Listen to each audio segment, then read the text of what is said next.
Demi Vollering se impone en la subida a las lagunas de Neila en la Vuelta Femenina a España, mientras se velan armas en la primera etapa del Giro de Italia. Top, y arrancamos estos 10 minutos de contrarreloj individual con el análisis de las noticias más importantes del mundo del ciclismo de ruta, hoy, 8 de mayo. Y lo hacemos con los resultados de la quinta etapa de la Vuelta a España de 120 kilómetros con la llegada a las lagunas de Neila. Allí la favorita Demi Vollering ha sentado cátedra, ha ganado con claridad por delante de la suiza Marlen Reusser y de Anna van der Breggen, que mantiene el segundo lugar en la clasificación general. Para mañana tenemos la primera etapa del Giro de Italia, una carrera que va a tener perfil muy clásico y veremos quiénes son los favoritos para hacerse con la primera de las maglias rosas de la carrera del Giro 108.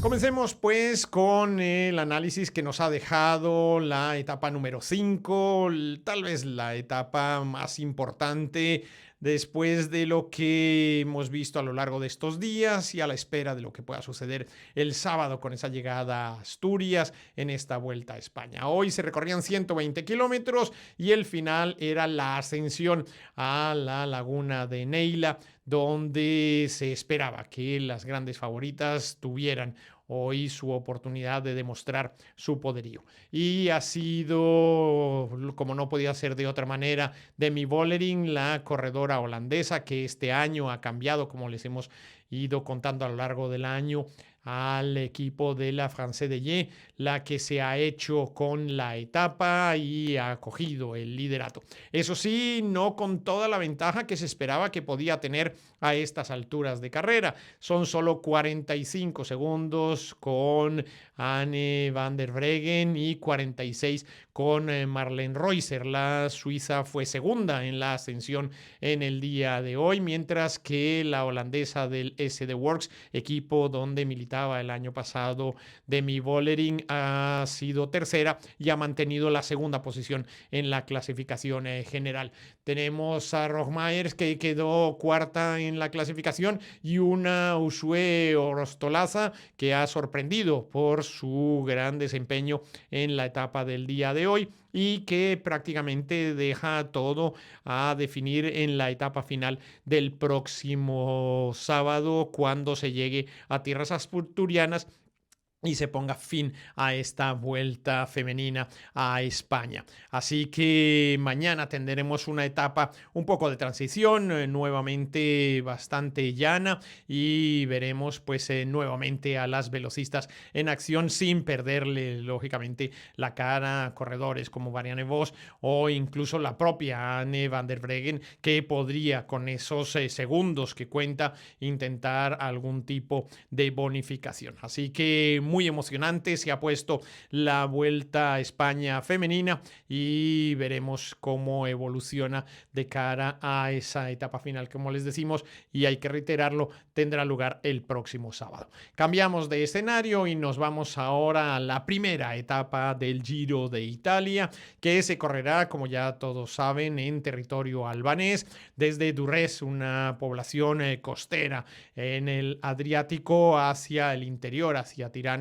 en la capital albanesa, haciendo una especie de bucle por debajo de la zona montañosa del centro del país hasta llegar a la capital, donde tendrán allí que sobrellevar también unas ascensiones de tercera categoría que harán muy dura esta etapa, de perfil básicamente de clásica. Una ascensión de 14 kilómetros de segunda categoría promediando la etapa, y luego esos dos pasos de tercera categoría que marcarán el devenir de los 160 kilómetros inaugurales de la etapa número 1 de este Giro de Italia. Los favoritos, pues básicamente, y pese a lo que ha dicho en las últimas horas de que no ha podido entrenar correctamente y que se encontraba pues algo mal de salud, Wout van Aert, el corredor del Visma Lease Bike, es el que soporta todas las miradas de los aficionados. Caden Groves es otro de los opcionados, es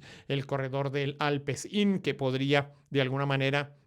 intentar arrebatar esa posición a Wout van Aert, pero no nos podemos olvidar del gran danés Mats Pedersen, el corredor del Lidl Trek, que tiene muchas opciones y está convencido de que podrá hacer una fabulosa carrera en la etapa número 1 en el día de mañana. Alguno de los tapados que podría de alguna forma aprovechar esta circunstancia, Olaf Koig, pero pues sería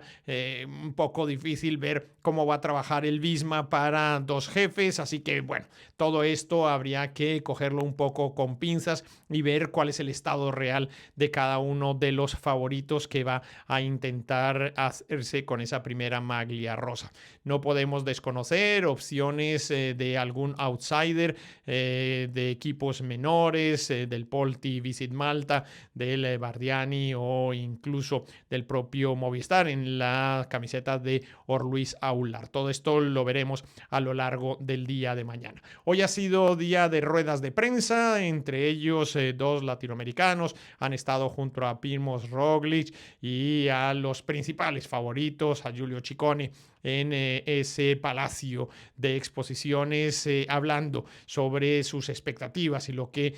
creen que va a suceder en este Giro de Italia. Básicamente todos han coincidido en que las cosas van a estar muy pegadas en la última semana, pese a las dos contrarreloj de la etapa número 2 y luego la etapa que termina en Pisa saliendo de Luca. Eso será al principio, digámoslo así, de la carrera y luego en la última semana es donde se dilucidarán realmente las diferencias. Ha dicho Primož Roglič, por ejemplo, que espera no tener que estar sprintando en los kilómetros de oro porque efectivamente podría ser muy exigua la ventaja que tengan que sobrellevar entre los diferentes favoritos. Por su parte, Richard Carapaz y Egan Bernal han dicho que sus opciones pasan por precisamente no perder mucho tiempo en esas contrarrelojes y mantener la concentración en todas y cada una de las etapas que componen este Giro, porque hay muchos sitios,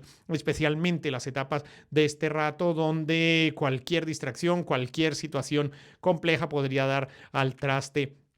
con las aspiraciones de los corredores. Por su parte, Juan Ayuso ha reiterado nuevamente que tiene pues toda la fuerza, toda la convicción y ningún tipo de presión personal para hacerse con esta carrera, que viene preparado, que el equipo así lo ha arropado y por ello vienen con la convicción de que se puede hacer una gran demostración del poderío que tiene el equipo del UAE. Así que mañana comenzarán esos 3.400 kilómetros del Giro de Italia en su edición número 108 y dependiendo de cómo quede establecida esa clasificación general, también tendrán determinada ventaja algunos de los que vayan a disputar al día siguiente esos 13 kilómetros de contrarreloj individual que analizaremos a partir de mañana con los resultados de lo que haya sucedido en la primera etapa, porque el orden de salida también va a ser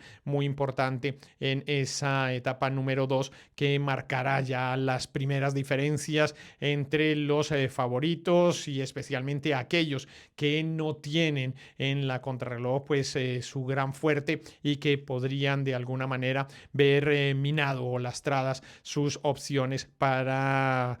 candidatizarse como corredores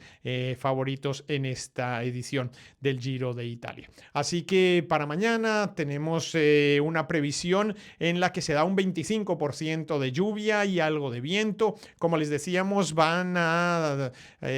avanzar en dirección sur-oeste para luego iniciar una curva hacia el norte, es decir, que el viento podría en algún momento jugar una mala pasada en esos últimos kilómetros de la etapa de 160 kilómetros de Durrës hasta la capital de Albania. Todo esto tendrá un juego importantísimo porque los corredores tendrán que afrontar algunas de esas zonas con mucho cuidado y atención por el estado de las vías, que si bien son muy parecidas a las que acogen al Tour de Francia o al Giro de Italia o la Vuelta a España, pues podrían tener algún tipo de dificultad, aunque los reconocimientos que se han hecho han aportado tranquilidad a todo el pelotón. De momento esto es lo que les podíamos contar de lo que va a ser esta previa de la etapa número 1 del Giro de Italia. Los invitamos a que nos acompañen en bicicleta. Yo soy Iñaki Berrueta.